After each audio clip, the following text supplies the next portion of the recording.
Здравствуйте, я Людмила Корнеева. В этом видеоэссе я расскажу о песенке и мультфильме, которые не раз упоминаются в фильме Мишеля Гондри «Вечное сияние чистого разума». Также расскажу об интересном значении имен главных героев. А еще расскажу об одном из рисунков Джоэла. Покажу, что именно в этом рисунке цитируется. И расскажу, где, когда и каким образом появился идеал женской красоты, известный как рыжеволосая красавица Смерть. Итак, давайте вспомним.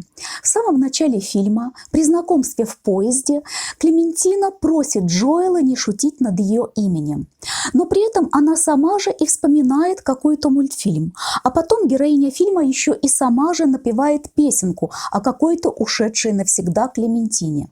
Что же это за мультфильм и что за песенка? Еще в конце 1950-х годов на американском телевидении появился мультсериал «Пес Хакльберри». На жаргоне Хакльберри означает «деревенщина» или «простофиля». А буквально это слово переводится как «черника». Пес заслуживает свое имя Хакльберри и потому, что действительно простоват, и потому, что у него синяя шерсть.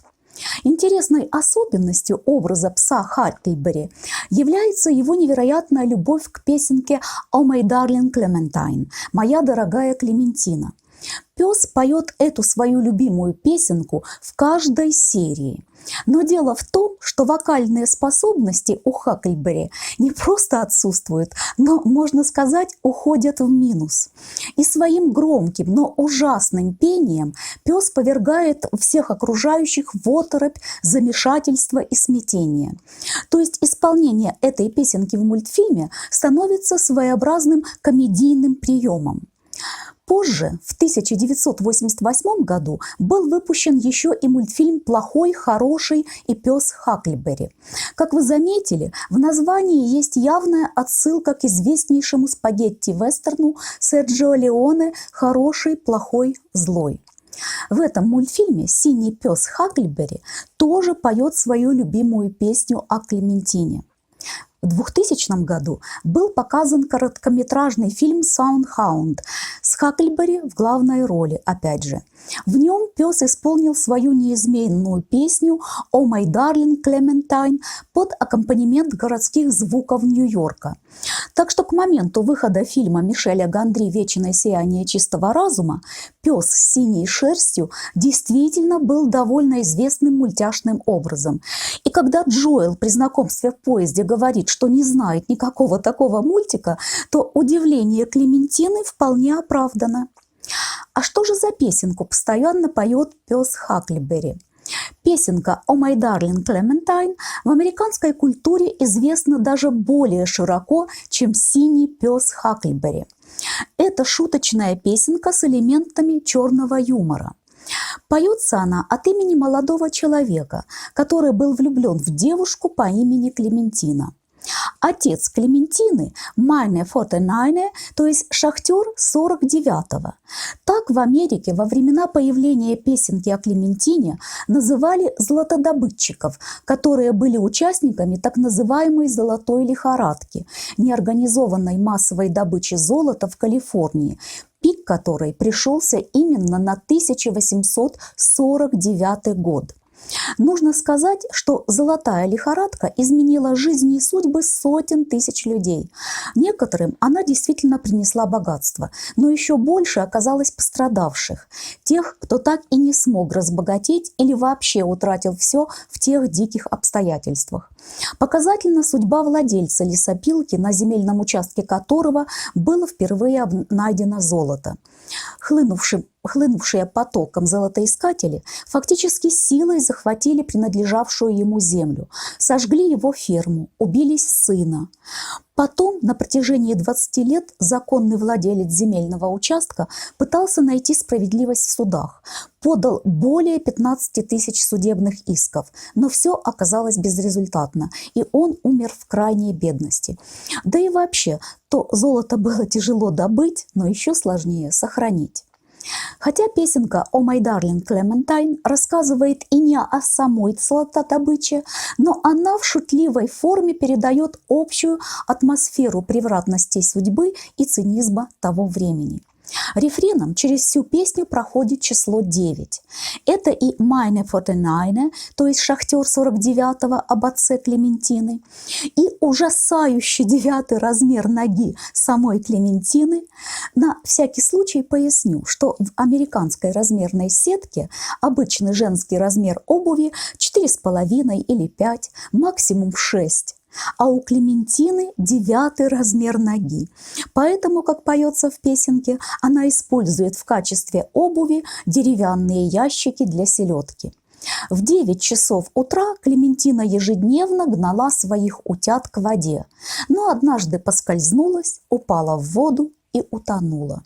Мужчина, от имени которого поется песня, высказывает сожаление о гибели Дарлин Клементайн, но потом целует ее младшую сестру и тем утешается.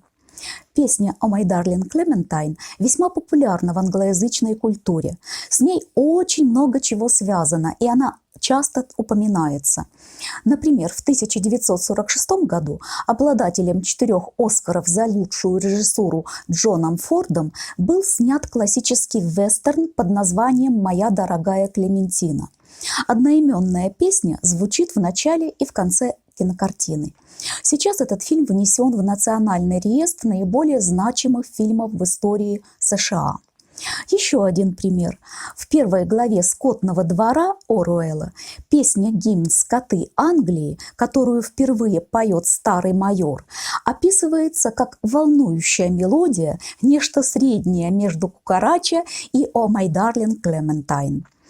Возвращаясь к фильму, напомню, что в хронологически первом эпизоде знакомства с Клементиной во время уикенда в Монтоке Джоэл даже и сам напевает «О май Дарлин Клементайн» и говорит девушке: «Имя у вас волшебное». То есть до очистки памяти Джоэл тоже ведь прекрасно знал и «О май Дарлин Клементайн», и мультфильм с синим псом Хакльберри. О волшебстве в имени и образе Клементины я чуть позже тоже кое-что интересное расскажу. А сейчас замечу, что, возможно, синий цвет волос, избранный Клементиной после утраты памяти, это еще и подсознательное, интуитивное действие, которое направлено на символизацию некой информации. Информации из прежних разговоров Джоэлом. То есть, возможно, это своего рода сигнализация о связи Клементина, песенка о Клементине, синий пес Хакльберри, поющий эту песенку, синие волосы. Что-то вроде сигнала, привлечения внимания. Заметь меня, вспомни меня хотя бы по синей шерсти, то есть по синим волосам. А еще заметьте, что когда Клементина в поезде напевает слова песенки «Дорогая Клементина, от меня совсем ушла ты, и в печали страшно я», это одновременно и довольно грустный, и комичный момент. Ведь в фильме Клементина буквально ушла от Джоэла, и в печали страшной он именно по этой причине. А теперь об имени героини фильма. При первом знакомстве Джоэл говорит: «У вас волшебное имя». При повторном знакомстве в поезде он уточняет: «Клементина значит милосердная». Но Клем возражает: «Оно мне не подходит, я мстительная маленькая сучка». И вот что интересно. В общих очертаниях повторное знакомство Клементины и Джоэла сводится к тому, что к молодому человеку, условно назовем его рыцарем, вдруг привязывается какая-то незнакомая дама, назовем ее так, и завлекает, заманивает мужчину. «Вы же первое заговорили со мной», – подчеркивает Джоэл. «Это уловка из учебника для маньяков», – отвечает Клементина. Затем Клементина завлекает Джоэла к себе домой и говорит ему: «Я буду твоей женой, я это знаю». А потом все это завершается горькими слезами Джоэла уже после титров. Так вот, интересно, что общее очертание этого сюжета очень напоминает балладу английского поэта Джона Китса «La belle dame sans merci» или «Безжалостная красавица». Название своей баллады Китс заимствовал у французского поэта XV века Алена Шартье. На английском такое название должно было бы звучать как «The Beautiful Lady Without Pity», Однако Китс использует именно французское название, но меняет при этом сам сюжет. Во французской поэме Шартье «La Belle Dame sans Merci», написанной в 1424 году, молодой человек напрасно домогается любви дамы и, не добившись ее милости, умирает от отчаяния. У Китса же речь идет о печальном рыцаре, который страдает меланхолией, а причина этих страданий в том, что когда-то он встретил девушку, которая проявила инициативу и сама позвала его с собой. «И долго ехали в лугах мы с нею на моем коне, и голос полный странных чар пел песню-сказку мне». А, кстати, заметим, что и Клементина же напевала Джоэлу песню. Потом у Китса красавица уже в гроте почему-то начала плакать, рыдать, а рыцарь вначале целовал ее дикие, как сказано в балладе у Китса, глаза, а потом уснул. И во сне к рыцарю пришли бледные образы, которые сообщили, что его захватила в плен безжалостная красавица. Проснувшись, рыцарь никого не нашел рядом, но с тех пор бродит бледный, печальный, изможденный. Вспомним, что в поезде Клементина явно первая начинает общение с Джоэлом, а потом то ли действительно испытывает, то ли просто демонстрирует свои страдания, недовольство. Джоэл же пытается ее успокоить.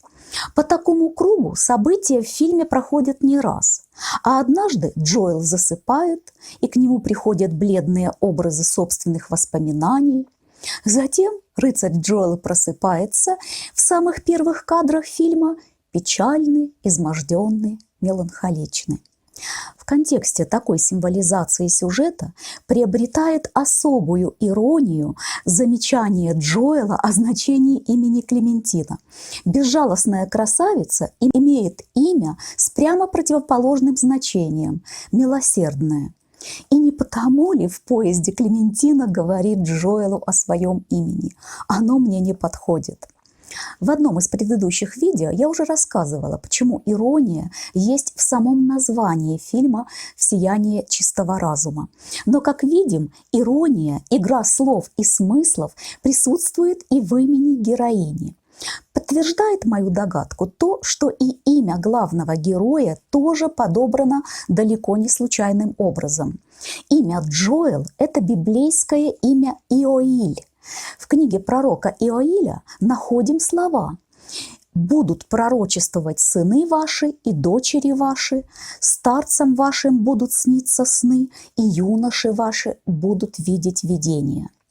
А кроме того, Иоиль еще говорит и о дожде: «Радуйтесь и веселитесь о Господе Боге вашем, ибо Он даст вам дождь в меру и будет посылать вам дождь ранний и поздний, как прежде».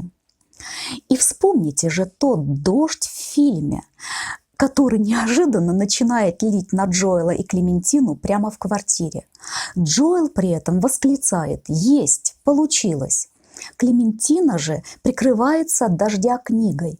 И это тоже может быть намеком, подсказкой, потому что Библия буквально же и значит «книга». А потом дождь идет уже и в воспоминаниях из детства Джоэла. Пророка Иоиля, кстати, цитирует в Деяниях и Петр: «И юноши ваши будут видеть видения, и старцы ваши сновидениями вразумляемы будут». А разве же не сновидением вразумляется Джоэл? Ведь именно во сне он начинает понимать, что именно утрачивает с воспоминаниями о Клементине. А далее не менее интересно. Думаю, вы обратили внимание, что Джоэл в фильме много рисует. Среди его рисунков немало занимательного. Но сегодня я обращу внимание только на один из них. Джоэл рисует портрет Клементины, и она даже позирует для этого рисунка в одной из сцен. Но рисунок получается немного странным. Позже сама Клементина говорит: «Что-то я здесь слишком худая». А теперь сравните рисунок Джоэла вот с этой картиной. Это работа одного из прерафаэлитов Джона Уильяма Уотерхауса. Называется она «Леди Шалот» или иногда «Леди из Шалота». Уотерхаус изобразил здесь героиню поэмы Альфреда Теннисона «Волшебница Шалот». Теннисон, напомню, был любимым поэтом британской королевы Виктории. В поэме Теннисона речь идет о девушке Элейн, на которой лежит проклятие. Она обречена всю жизнь в полном одиночестве ткать гобелен в башне на острове Шалот. Ей даже нельзя смотреть в окно, и практически никто не знает о ее существовании. Вместо того у девушки есть огромное зеркало, в котором отражается весь мир. Однажды Элейн видит в зеркале приближение прекрасного рыцаря Ланселота и не выдерживает, глядит на него из окна. Тотчас трескается зеркало, распускается гобелен. Элейн понимает, что проклятие все равно уже свершилось, терять ей нечего. Она бежит на берег, находит там лодку и плывет по реке к Ланселоту, но умирает, так и не доплыв. Рисунок Джоэла явно повторяет композицию картины Уотерхауса. Однако почему Клементина выглядит здесь как костлявая смерть? Откуда взялся этот образ именно рыжеволосой смерти? Чтобы это объяснить, надо немного рассказать о художниках-прерафаэлитах, Pre-Raphaelite Brotherhood. Прерафаэлиты – это течение в английской поэзии и живописи второй половины XIX века. Называя себя прерафаэлитами, эти поэты и художники хотели подчеркнуть свое духовное родство и общность стиля с художниками раннего Возрождения, то есть с эпохой до Рафаэля. К прерафаэлитам, кроме уже упомянутого Уотерхауса, относились поэт-живописец Данте Габриэль Россетти, живописцы Уильям Колман Хант, Джон Эверетт Милле, Мэддокс Браун, Эдвард Бёрн-Джонс, Уильям Моррис и другие. В общем-то, прерафаэлиты были довольно типичными романтиками, и потому совсем неудивительна следующая история. У Габриэля Данте Россетти среди многих возлюбленных была одна, ставшая со временем его женой – Элизабет Сидал. Эта девушка с очень красивыми рыжими волосами много позировала и самому Россетти, и другим прерафаэлитам. Однако прожила Элизабет недолго. Она разделяла все богемные увлечения своего мужа и его друзей и однажды умерла от передозировки некоторых вредных веществ в сочетании с алкоголем. На похоронах безутешный муж положил в гроб к изголовью возлюбленной тетрадь со своими стихами. Прошло немало времени. У Россетти и у самого стало ухудшаться общее состояние здоровья. Пропал сон. Но художник не пошел очевиднейшим, казалось бы, путем, не подумал, что нужно избавиться от разрушительных вредных привычек.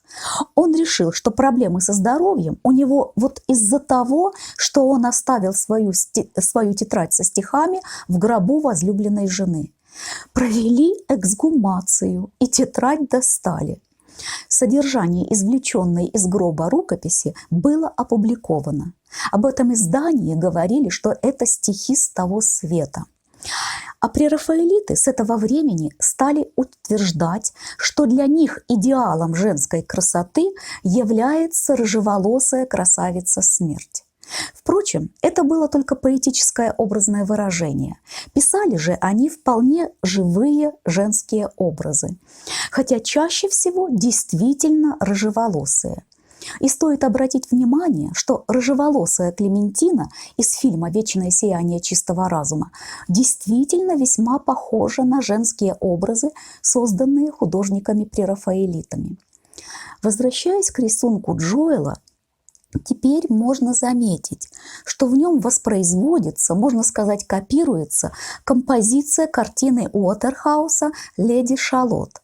А кроме того, образ рыжеволосой Клементины здесь явно является шутливой отсылкой к образу рыжеволосой красавицы смерти у прерафаэлитов. То есть в рисунке Джоэла есть и юмор, и назидание. Элизабет Сидал, ставшая прообразом рыжеволосой красавицы смерти у прерафаэлитов, погибла, как я уже говорила, от передозировки вредными веществами в сочетании с алкогольным опьянением. У рыжеволосой Клементины тоже ведь есть некоторые проблемы с вредными привычками. И Джоэл, не одобряющий ее увлечение спиртным, именно потому и создает такой рисунок, и шутливый, и предостерегающий одновременно. Надеюсь, что все рассказанное было вам интересно. Всего доброго и до новых встреч!